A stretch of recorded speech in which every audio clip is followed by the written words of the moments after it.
வணக்கம். நிறைய பேர் எனக்கு நெகட்டிவ் தாட்ஸ் இருக்குங்க, இதுலேருந்து நான் எப்படியாவது வெளியில் வரணும் அப்படின்னு சொல்லி கேட்குறீங்க. இந்த நெகட்டிவ் தாட்ஸ் அப்படிங்கிறதுக்கு நம்ம அவாய்ட் பண்ண வேண்டிய சில விஷயங்கள் இருக்குது. என்னென்ன அப்படின்னா, நெகட்டிவான பீப்புளோட பழகிறத முதல்ல நீங்கள் ஸ்டாப் பண்ணணும்.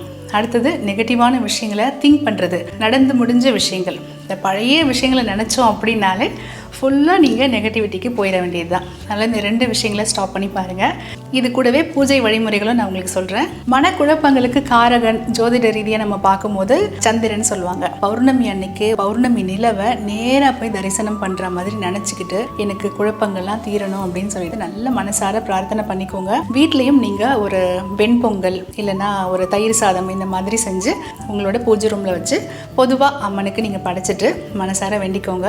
கூடவே நீங்கள் சாமி கும்பிடும் போது மறக்காமல் நல்ல வாசனை தரக்கூடிய ஊதுபத்தியை ஏற்றிட்டு நீங்கள் ப்ரே பண்ணுங்கள். அவங்களோட நெகட்டிவ் தாட்ஸ் அப்படிங்கிறது எங்கே போச்சுன்னே தெரியாதுங்க.